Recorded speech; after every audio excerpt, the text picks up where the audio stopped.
All right, let's dive right into this explainer and build a roadmap to escape the overwhelming costs of higher education and inflation. If you're currently navigating the college world, you already know that managing money can kind of feel like trying to solve a giant puzzle where half the pieces are missing. But the really good news here is that money management is absolutely a skill you can learn. And honestly, mastering it early on will completely transform your future. Because let's be totally honest for a second. Are you just tired of that whole broke student stereotype? It's a wildly relatable financial anxiety that almost all of us face. You've got rent, utilities, those textbooks that somehow need a new edition every semester, and of course, those late-night food deliveries that just slowly but surely drain your bank account. You hit the middle of the semester, your bank balance is quietly shrinking, and every single new necessity seems to cost way more than your weekly budget. It is super stressful. But here is a completely wild statistic that should wake all of us up. Only 27% of Indian adults are actually considered financially literate. That means the vast majority of people out there are just winging it and struggling with money management. And the stakes right now? They are incredibly high. The cost of college in major cities can easily hit 38,000 rupees a month. Add to that a 3% inflation rate, which quietly turns that 100 rupee snack you buy today into 103 rupees next year. Your money is literally losing value over time if you don't take charge. So learning money management right now, today, is absolutely crucial. So how do we actually fight back? Well, here's our roadmap for today. 1. The high cost of college. 2. Rule your budget. 3. Build your emergency fund. 4. Master credit and loans. 5. Start a side hustle. And 6. The magic of compounding. Okay, let's hit habit number 1. Rule your budget with the 50-30-20 rule. It's time to take control of where your money goes. Look, a budget is simply a plan for your cash. And research actually shows that tracking your expenses down to the very last rupee can reduce your financial waste by 15%. It gives you this real empowering sense of control because those small spends, your daily coffee or a quick snack, they add up incredibly fast. To fix this, we use a really simple, highly effective framework, the 50-30-20 rule. This method just divides your paycheck or your allowance into 3 clean buckets without making you feel totally restricted.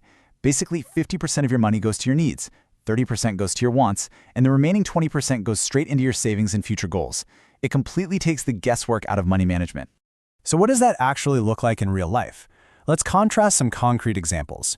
Your essential needs are things like rent, utilities, basic groceries, and minimum loan payments. Your wants? That's your streaming subscriptions, dining out, hobbies, and vacations. The ultimate golden rule here is pretty simple.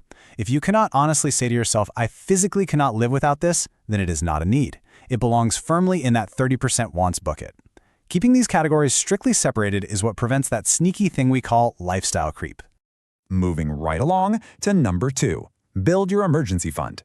This is how you create your financial safety net.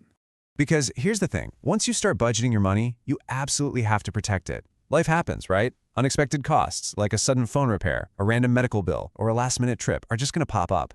If you don't have a safety net, those surprise events will force you straight into expensive debt. Think of your emergency fund as a financial umbrella that just shields you from a sudden downpour. And remember, experts agree that a true emergency is something that threatens your basic survival or functioning, not just your desire to be comfortable. Having this fund keeps you from panic borrowing during a crisis, and the peace of mind that brings is just huge. Now, I know saving up a massive pile of cash sounds super daunting, so let's break it down into totally actionable micro goals. Step 1, start small. Just aim to save your first 10,000 rupees. Once you hit that, boom, step 2 is growing it to 50,000 rupees. And finally, step 3 is building up to that ultimate sweet spot of 3 to 6 months of living expenses. You want to keep this money somewhat accessible too, maybe in a liquid fund offering 6 to 7% returns, or just a standard high-yield savings account. All right, habit number 3, master credit and loans. We have to borrow smart to build your future. There is this huge myth out there that credit is only something adults with full-time jobs need to worry about. Absolutely false. Your credit history is actively being built or entirely ignored the second you turn 18, and it impacts literally everything. We're talking future apartment applications, auto insurance premiums, even background checks for jobs. So you have to be smart about it. Responsible credit use means paying the full bill every single month and keeping your credit utilization, which is just the amount of credit you're using compared to your limit, under 30%. On the flip side, the dangerous habits are things like carrying balances over, missing payments, or suddenly applying for a bunch of new accounts all at once. Shockingly, 40% of young credit card users actually overspend. Don't fall into that trap, okay? Treat your credit card exactly like a debit card. And obviously, we can't talk about borrowing without bringing up student loans. The average student loan in India right now sits somewhere between 4 to 10 lakh rupees. That is a serious chunk of debt. To manage it, you have got to know your exact balances and your interest rates. Use helpful platforms out there like Vidya Lakshmi to make sure you only borrow what you strictly need. And here's a massive pro tip for you. If you can manage to start making even small interest payments while you are still in school, you will save yourself a massive amount of long-term stress. Habit number 4, start a side hustle. Let's talk about boosting your income flexibly. So we've talked a lot about saving and protecting your money. But what about actually bringing more money into that budget without totally wrecking your academics? Enter the side hustle. Unlike a traditional part-time job, side hustles give you ultimate flexibility. You work on your own schedule, and honestly, you often just need a laptop and a decent Wi-Fi connection.